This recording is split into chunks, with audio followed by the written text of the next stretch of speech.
भक्ति दान गुरु दीजियो देवन के देवाओ।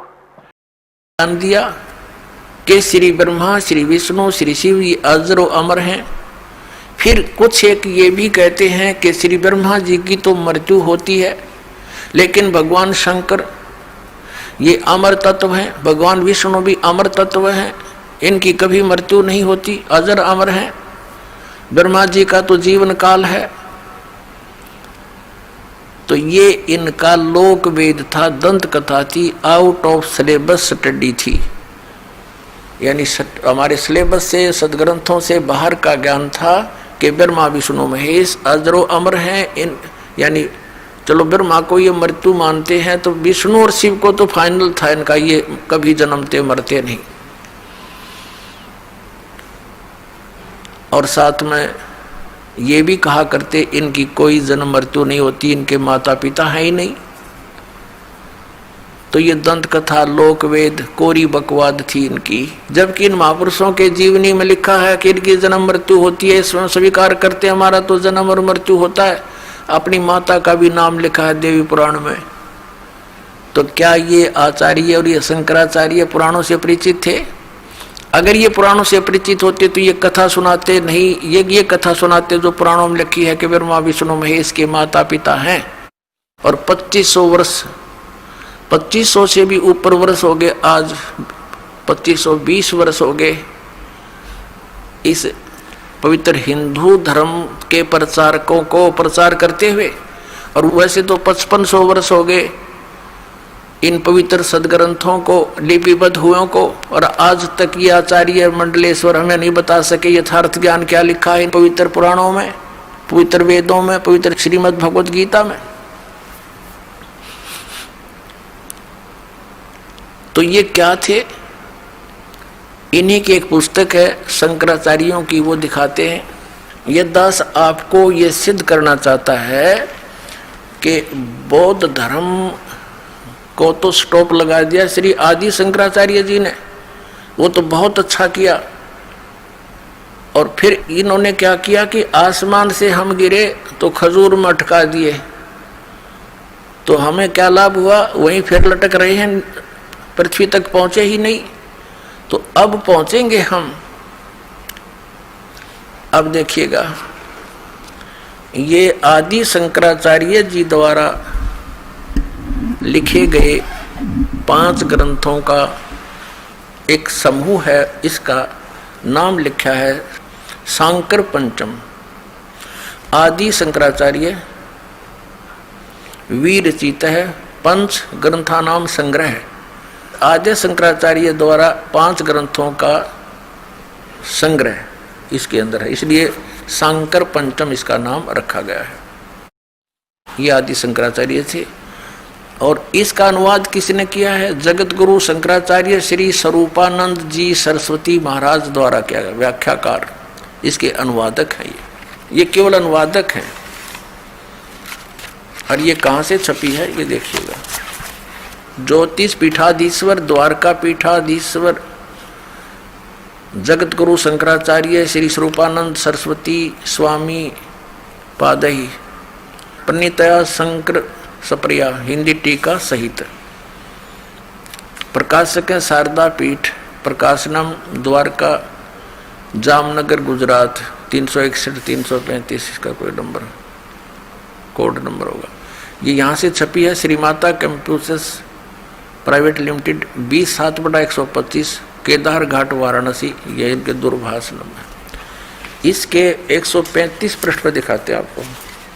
ये है 135 पृष्ठ, नीचे इसके पृष्ठ नंबर संख्या रखी है। 135 पृष्ठ पे क्या लिखा है? ये आदि शंकराचार्य के द्वारा बोले गए श्लोक और लिखे गए, लिपिबद्ध किए गए। 29 नंबर श्लोक में कहा है कि इसमें ये श्री मणि रत्नमाला नामक अध्याय यानी कोई बुक इसके अंदर है। उसके 135 पृष्ठ पर 29वें श्लोक में कहा है कि सबसे बड़ा पशु कौन है? जिसने शास्त्रों का अध्ययन किया हो और फिर भी वह धर्म का आचरण नहीं करता हो, और न ही उसको आत्म स्वरूप का ज्ञान हो, वह सबसे बड़ा पशु है। अब आप फैसला कर लियो सबसे बड़े पशु कौन है। अब जो पवित्र चारों वेदों में, पवित्र श्रीमद् भगवद गीता और पवित्र 18 पुराणों में जो कुछ लिखा है और जो इनको नित पढ़ते हैं, उन्होंने इनको पढ़ा लेकिन उसके अनुसरण नहीं किया, उस ज्ञान को आधार नहीं माना, तो इससे यही वचन सिद्ध होता है कि सबसे बड़ा पशु वो है जिसने सदग्रंथों को पढ़ा और धर्म का आचरण नहीं करता, यानी शास्त्र विधि त्याग कर मनमाना आचरण करता है, वो सबसे बड़ा पशु है। और इनका जो ज्ञान है, अब हम प्रसंग पर चल रहे हैं कि आदि शंकराचार्य जी ने, ये तो अभी तक दास ने आपको ये बताने की चेष्टा की है कि हमारे लिए कौन से सदग्रंथ हैं जिनको हम आधार मानकर अध्यात्म ज्ञान को समझें, सुलझाएं। उसके लिए आप जी को बता दिया 5 वेद, एक सूक्ष्म वेद और 4 वेद, ये वेल नोन आपके पास हैं ही। और पवित्र श्रीमद् भगवद गीता का वो ज्ञान जो वेदों से मिलता है, और साथ में 18 पुराणों का केवल यही सहयोग लेना है कि जो परमेश्वर ने 600 वर्ष पहले बोला था और आज वो पुराणों में लिपिबद्ध है, बस इतना काम है इन पुराणों से हमारा, और ज़्यादा लिंक नहीं है। इसमें कुछ भी जो कुछ भी घटनाएं हैं वो सत्य हैं या असत्य हैं, इससे हम कोई संबंध नहीं रखेंगे। हमारा इन पुराणों को केवल इसलिए प्रमाण रूप में लेना पड़ेगा कि 600 वर्ष पहले परमात्मा ने सूक्ष्म वेद में ये जानकारी दे रखी थी कि ब्रह्मा विष्णु महेश नाशवान है, इनकी जन्म मृत्यु होती है, और इन ब्रह्मा विष्णु महेश के माता और पिता का भी ज्ञान करा रखा है। धर्मदास ये जग बोरा ना, कोई न जाने पद निर्वाणा, यही कारण मैं कथा पसारा, सबसे कहिए वो राम नियारा। 600 वर्ष पहले परमात्मा ने सूक्ष्म वेद में, अब आप जी को थोड़ा सूक्ष्म वेद क्या है, जैसे शंकराचार्य जी ने एक मठ आमनाय महानुशासनम नामक एक पुस्तक की रचना की थी, जिसमें इन मठों के ऊपर बैठने वाले मठाधीशों के लिए गाइडलाइन दे रखे हैं कि वो ऐसा आचरण करें। उसमें ये लिखा है कि एक सूक्ष्म वेद है। तो इन शंकराचार्यों से कोई पूछता है कि वो सूक्ष्म वेद क्या है, कोई तो कहता है कि वो महाभारत है 5वां वेद। अरे महाभारत में तो निरानाश करवाया उसने, पढ़ कहता आदमी वो भी जो है ना कति अज्ञानी हो जावे। ऐसे आचरण महापुरुषों के, द्रौपदी का चीरहरण हो रहा था, भीष्म पिता में द्रोणाचार्य कर्ण जैसे योद्धा वहां बैठे, और ये द्रोणाचार्य उनके गुरु बैठे, और बैठे बैठे देख रहे हैं, कुछ भी नहीं बोले, खड़े होकर ये भी नहीं कहा तू क्या कर रहा है नालायक व्यक्ति। एक बड़ी सभा में एक औरत को नंगा कर रहा है, तो क्या वो नेक व्यक्ति हो सकते हैं? एक विदुर थे भगत बीज, खड़ा होकर के कहा था कि विदुर कहे ये बंधु थारा, ये तुम्हारे भाई हैं और किसकी बेइज्जती कर रहे हो तुम? अपनी बहू की आप ही बेइज्जती कर रहे हो, कुछ तो शर्म करो। विदुर कहे ये बंधु थारा, एक कै कुल एक कै परिवारा। विदुर के मुख पर लगा थपेड़ा, तू तो है पांडवों का चेहरा। कहते हैं तू तो, जब दुशासन ने अपने चाचा के थप्पड़ मार दिया और ये शब्द बोले कि तू तो पांडवों का चमचा है, कहते हैं तू तो है बांदी का जाया, और वहां भीष्म द्रोण और कर्ण मुस्काया। ये महाभारत 5वां वेद हो सकता है।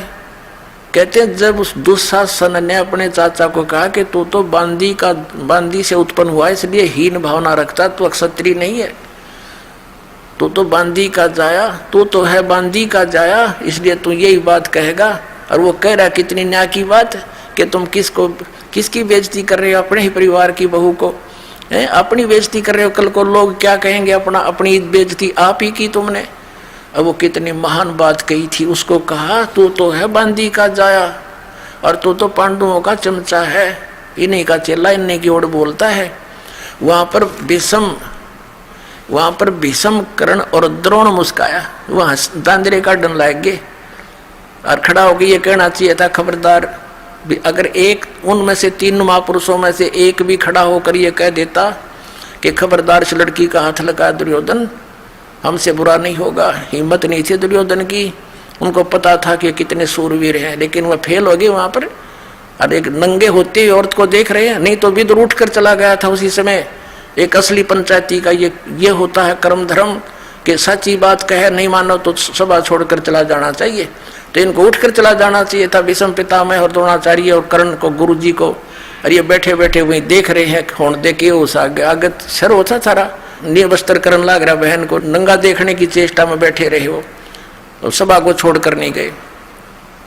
और इसको ये 5वां वेद बतावे, धन्य है ये हमारे आचार्य। महाभारत को 5वां वेद बतावे, कटका मृगी दुनिया, हाहाकार मच गया। ना जाने कितनी बहन विधवा हुई, अनाथ हो गए बच्चे। अब किसी से पूछा, दूसरा कहता है श्रीमद् भगवत गीता ये 5वां वेद। अरे वाह, ये तो चारों वेदों का सारांश है। श्रीमद् भगवत गीता इसका नाम है 5वां वेद की। ये तो खुद कहता है गीता अध्याय नंबर 4 के श्लोक नंबर 32 में कि वो सूक्ष्म वेद ये ऐसा है जिसमें परमात्मा ने आकर अपने मुख कमल से विस्तार से कहा वो धार्मिक युगों की जानकारी। और चौथे अध्याय के 34वें श्लोक में गीता ज्ञानदाता ने स्पष्ट कर दिया, किसी तत्वदर्शी संतों से पूछो, वो तो वेद हो ही नहीं सकता श्रीमद् भगवत गीता। तो अपने आत्मा वो 5वां वेद कौन सा है, वो सूक्ष्म वेद क्या है? श्रीमद् भगवत गीता अध्याय नंबर 4 के श्लोक नंबर 25 से लेकर 30 तक एक व्याख्या की है। बताया गया है कि कोई तो ऐसी साधना करता है, कोई देवताओं की पूजा करता है, कोई एक स्वाध्याय ही करता रहता है, कोई योग आसन करता रहता है, कोई खड़ा, कोई तप करता है, कोई हठ करता है, कोई केवल प्राणायाम पान अपान की क्रियाओं को देखता रहता है। यानी इस प्रकार की धार्मिक यज्ञ अनुष्ठान करते हैं और सब अपने अनुष्ठानों को, अपनी क्रियाओं को पाप नाश करने वाली जानते हैं कि ये ठीक है। अगर उनको पता लग जाए ये साधना शास्त्र विरुद्ध है तो कोई भी ना करे उनको। तो जो भी जैसी क्रिया साधना अनुष्ठान यज्ञ कर रहा है तो वो अपने को पाप नाशक ही मानता है। पाप नाशक मीन मोक्षदायक, पाप नाश होकर ही तो मोक्ष होगा। तो चौथे अध्याय के 32वें श्लोक में कहा है कि इस प्रकार की इन धार्मिक यज्ञों यानी अनुष्ठानों की जानकारी सच्चिदानंद घन ब्रह्म की वाणी में सच्चिदानंद घन ब्रह्म ने अपने मुख कमल से बोला है। वो ज्ञान है, वो है सूक्ष्म वेद, वो है 5वां वेद।